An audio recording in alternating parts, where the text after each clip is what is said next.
Joining us now is Okpe with stories trending around the world. Hello, Jinex. You did the dance again. Good morning, Dr. Abati. How are you this morning? Good to see you, yeah. Great. We are missing Tundu today. Good morning, yes. Rufai. How are you this morning? Tundu, we're missing you so much. Yes, we'll see you tomorrow. Yeah. All right. Good morning to you, viewers. Here are some of the stories that are trending across the globe. In the United States, billionaire Elon Musk sent shockwaves through social media on Tuesday after tweeting that he is buying English club Manchester United without offering any details. The English club, which is one of the most famous in world football, has more than 32 million followers on its main Twitter account. Musk's tweet had garnered over 200,000 likes on the platform within 2 hours before the billionaire tweeted that he was joking today. In Kenya, opposition figure Raila Odinga on Tuesday said that he would challenge the results of Kenya's close presidential election with all constitutional and legal options after the country's president-elect, William Ruto, was declared winner on Monday, August 15, bringing new uncertainty to East Africa's most stable democracy. Mr. Chebukati's announcement purporting to announce a winner is a nullity. He acted with gross impunity and in total disregard of the Constitution and our laws. In Nigeria, President Muhammadu Buhari on Tuesday launched the Nigeria End Malaria Council, which he says aims to eradicate malaria and save the country from an estimated economic burden of the disease to the tune of 2 trillion naira by 2030. The 16-member council is led by Africa's richest man, Aliko Dangote, president of the Dangote Group. We will advocate at the national and state levels to ensure sufficient funding for malaria elimination. Under sports, 23-time Grand Slam champion Serena Williams lost to U.S. Open champion Emma Raducanu in the Southern and Western Open on Tuesday night. The 40-year-old has fallen to 0-2 in matches since announcing that the countdown has begun. On her playing career, the Cincinnati event was the second U.S. Open tune-up for Serena. Last week in Toronto, she lost to Belinda Bencic in straight sets. I never thought about what I looked like. I didn't know what a mirror was. Finally, under entertainment, the first trailer for Sydney, Apple TV's upcoming documentary on legendary film icon Sidney Poitier, has been released. The film examines the legacy of Poitier, who died earlier this year at the age of 94. Poitier was one of the most acclaimed and recognizable movie stars of the golden age of Hollywood and the first black man to receive the Oscars Best Actor Award. The documentary is set for release on September 23rd. You think of yourself as a colored man. I think of myself as a man. That's the summary of him. I love him so much. My life has had more than a few wonderful, indescribable turns.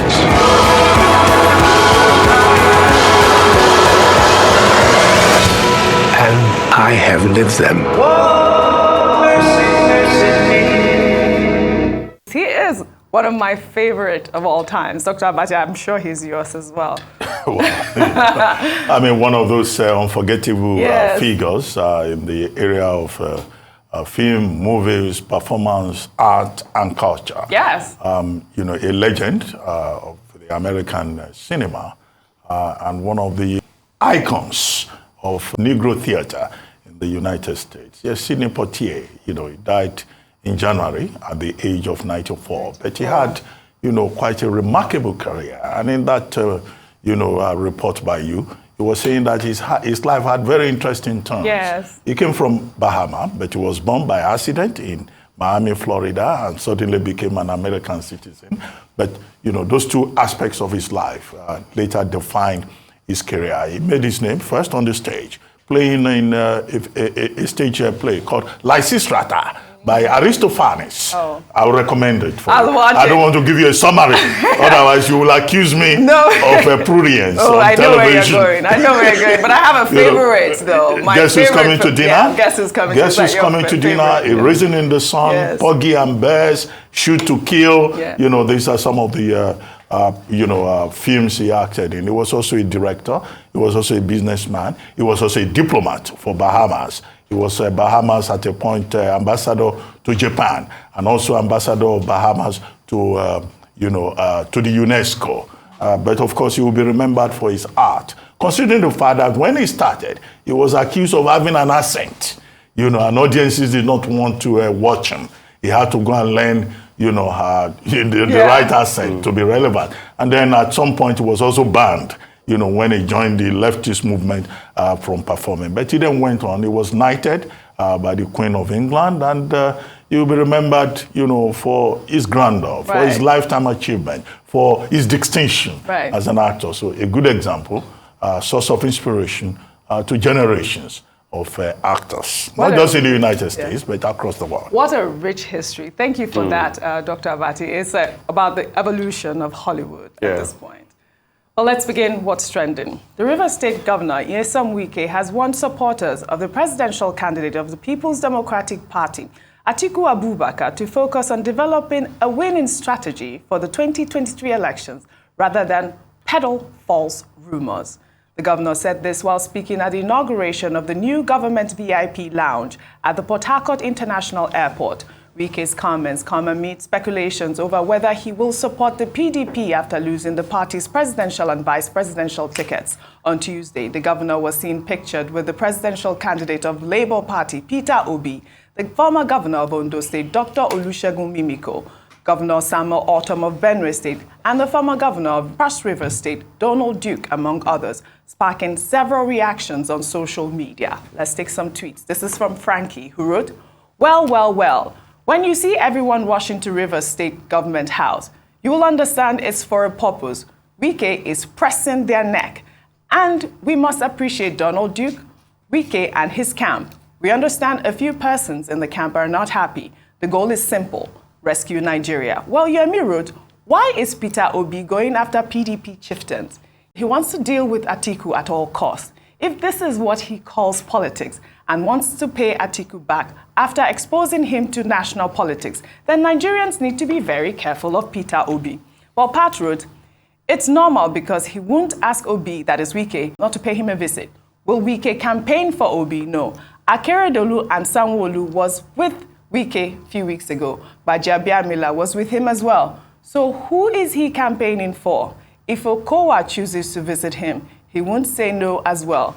Let's watch. Dr. Bati, I'm sure you guys had discussed this earlier. Rufai, I don't know if you want to make a quick comment with all of the tweets and the responses from Nigerians, because this was trending. I think we had discussed Wike ad nauseum. But one thing I'll pick out is let's focus on the issues. You always say that, Rufai. I'm tired of all this, Wike, PDP talk. Let us focus on the issue. We'll report it because of our role in the media. We cannot remove that. But let's focus on the issues. And what are the issues? The issues are terrorism. The issues are the fact that the economy is in a dire state. Everything is looking bad as regards the economy.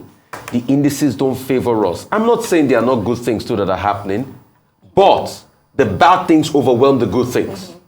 And we can't run away from that. And what are the solutions? I don't see too many people talking about the solutions. We must talk about it. So let's move on to the story. No, it's fine. Dr. Bati, the tweet about Wike pressing their neck, I thought that was quite funny. But the real deal is the fact that it was a party. It was a birthday celebration that was happening in Rivers State over the weekend. I believe he even gifted the former governor of the state, who was turning 74, Peter Odili. He gave him a house. I thought that was quite impressive. But also the fact that Wike is such a superpower at this point. I don't know what your thoughts are. Well, I don't know about Wike being a superpower. No human being is a superpower. In terms of between the PDP and the APC. Yeah, but the point I made earlier on, as governor of Rivers State, we imagine that during the occasion of the 74th birthday of a major political figure, a father figure in Rivers State politics, like Dr. Peter Odili, people will come from different places. Yes. They will come from across the political spectrum to come and celebrate with him. And I imagine that, yes, yesterday was a special day in Port Harcourt, a birthday event. Dr. Peter Odili is not just a major political figure. That's also the husband of His Lordship, Justice Mary Odili. So, that's a very strong family in Rivers. So, as governor, he will play host to everybody, from Labour Party to PDP to retired governors to aspiring governors to, if I at that time I had gone to Port Harcourt, I probably would have been part of that photograph. Jollificating and pepper souping. That. So join them in celebrating Dr. Peter Odili, who I join others, of course, in wishing a very happy 74th birthday and many more years of service to the community, to humanity. Okay, so as for the other issue, Governor Wike himself has been saying that he's commissioning projects. After the commissioning of projects, the campaigns will start, according to him. Yeah. That will be in September.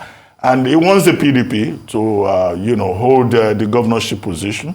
He wants to be able to influence who his successor is. So he's trying to prepare the grounds for the campaigns. As for the national issue within the party, well, it's already clear.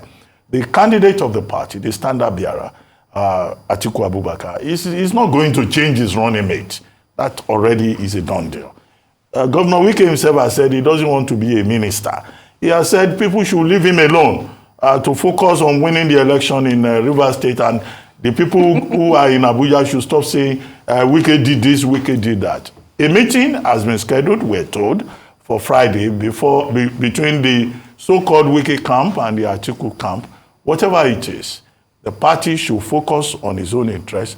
But as I pointed out to Kola Ologbondiyan, when are we going to get to the point where what we'll be hearing from every direction is what those who are seeking positions in Nigeria, what they intend to do for the people? With a loaf of bread beyond the reach of the common man, with inflation, going very close to 20%, with food inflation already over 20%, with Nigeria's debt profile rising, with forest crisis in the country, with everybody looking like, they are just coming from the hunger chamber. When I see people these days, they look in their eyes, can be frightening. Who is going to address all of that so that Nigerians can be happy again? This is what we should be focusing on. Not Wike did this, Wike did that. Peter Obi went to visit Wike. They took jollof rice and pepper soup. Pepper soup and jollof rice that, is just for their own consumption. Well, all right. We shall take another story. Festus Keyamo, spokesperson for the presidential candidate of the All Progressives Congress, Asiwaju Bola Tinubu, while addressing security challenges in the country during a live interview on Monday, said that the federal government has reduced Boko Haram's dominance to almost nothing. The minister, who was defending the performance of the APC-led government, said despite the overwhelming deadly attacks on communities by terrorists in some parts of the country, particularly in the north, the government has reduced terrorism significantly when compared to what it was under the PDP-led government. He further alleged that news highlighting the failures of the current administration are sponsored by the opposition to discredit the ruling party. In another development, Nigerians have reacted to a Facebook post by President Buhari's special advisor on media and publicity, Femi Adesina, in which he said that Nigerians blame the president for all the challenges, including poor performance in bed. Adesina, in his Facebook article titled, "I Still Believe in Buhari," lamented that Nigerians see the president as their fall guy. His statement read in part, "Resentment is a poor prop for anyone to lean on, goes another saying, but not for some Nigerians. Resentment is their daily food and drink, and they heap all the problems in the country on the head of the president. If it rains too much, blame Buhari. It doesn't rain at all, Buhari is the cause. A man gets to bed at night, no power. Buhari, the president, is a fall guy for everything." I mean, who else are we going to blame? Who else are we going to blame if not the president? I mean, like you said. Audrey, the buck stops with President Muhammadu Buhari. And when people are blaming, I mean, he was just being hysterical by saying people blame President Buhari for poor performance in bed. Nigerians don't blame him for that. They wouldn't blame him for that. Poor performance in bed is incumbent on the performer. Right? Electricity, he's talking about when there's no light, you can't perform properly, can you? When there's no light, and you can't run generator. Yes, you can't. So that's... but all these problems, the blame goes to the president. Right. And he would take the number one blame because he's also the person that takes all the glory if we do well. When Nigeria does well, he takes the glory. When Nigeria does well, the blame will come to him. Just like a lot of people are blaming him for insecurity. Yes. Because he said he would fix insecurity in 2015, it has gotten worse. And going back to what is it called, Mr. Festus Keyamo, what he said is not true. Insecurity has gotten worse. The indices are there to show. Global Terrorism Index, if we've decimated Boko Haram and we've decimated terrorists, like he said, we have now dominance. Why is Nigeria still ranked number 6? We're ranked number 4. For years we've improved, but we are still ranked in the first 10 countries that are highly terrorized in the world. Why will Governor El-Rufai write a letter that his government has been taken over by parallel bandits? Why will the governor of Niger come out to say that things are bad, that most parts of his land have been taken over? Why are we having insurgents? Kudos to the military that is fighting back, but we still have state of insecurity. Why are other countries, why is Australia not on Global Terrorism Index? Why are they not part of the first 10? Because those countries are not terrorized. So let's tell people the fact in the campaign. They are making efforts. Yes, we appreciate the effort. But as in terms of, we've taught, what is it called, dominance and all of that, that's not the case. That's not the case. If there's a case of dominance, why is it that we have BBC do a documentary showing us how powerful bandits were still roaming around everywhere? That documentary. And they warlords of Zamfara. Warlords of Zamfara. Yeah. And how much they are making. In this campaign, issue-based, let's tell the truth. All right. Dr. Bati, before I come to you, we'll take our final story. Discussing posters of the governorship candidates of the People's Democratic Party in Lagos State, Olajide Adediran, fondly called Jandor, and his running mate, Nollywood actress Funke Akindele, which has been spotted in many areas of Lagos State. The posters have raised many questions as to how and when campaign posters should be displayed before elections begin. In other news, a defaced billboard displaying Emi Lokan, the slogan attributed to presidential candidate of the All Progressives Congress, Asiwaju Bola Tinubu, on 3rd Mainland Bridge is now making the rounds on social media. Dr. Abati. Okay, what we preach usually is the politics of tolerance, decency, common sense. Politicians not using every possible opportunity to fight each other. And during campaign process, either now or before now, it's always an issue. Yes. You know, in terms of where you place your posters, where you put your campaign materials, and the allegation is that the incumbent government often makes it very difficult for the opposition to be able to campaign, whether with regard to broadcasting or with just street campaigns. And that's why you have regulation. The NBC has its own regulation asking for fairness and open access. And also, you know, with campaigns and billboards, you have these signage and advertising agencies. Now, in Lagos State, you have referred to campaign posters by the PDP. The candidate of the PDP was on this program not too long ago, and he complained that he was not being allowed to put his posters and billboards on the streets of Lagos for him to be noticed by the electorate. Of course, the Lagos State government said this was not true, but it was an issue. Could this have motivated him to go and put his posters and the posters of his other colleagues within the PDP on the streets, on bridges, on public infrastructure? Well, he is the only person who can answer that. But he raised a concern on this platform about how, you know, billboards were being destroyed. And then, of course, you balanced it with the billboard belonging to the APC, the Emilokan. It is my turn billboard, also apparently vandalized. Who did that? Okay, but it's fair enough to show that it's not just the PDP that is involved in this. However, political campaigns are governed by rules. In February, the chairman of the Lagos State Signage and Advertising Agency, I think his name is Adedamola Dusumu, issued a statement giving guidelines. And those guidelines say, well, if you have to put up a poster, it has to be on billboards belonging to recognized, advertisers in Lagos State. 2, if you have to put your billboards in inner streets, okay, there's a way you go about it. It defined the frame. If it must be on open streets, it stated the rules.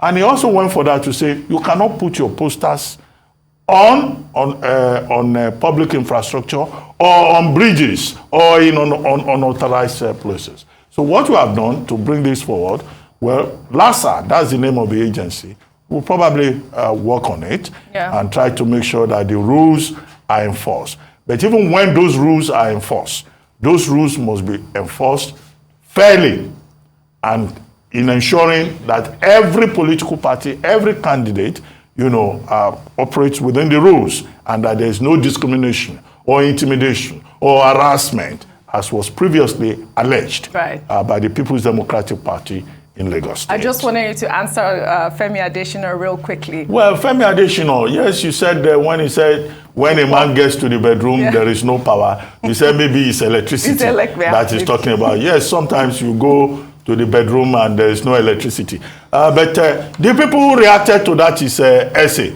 They were saying that, well, even if he's referring to the libidinal competence of a man in the inner chamber, even that is a problem, because with loaf of bread expensive, with inflation at 19.something%, with food inflation in Nigeria at over 20%, a lot of men, they are having issues below the waist.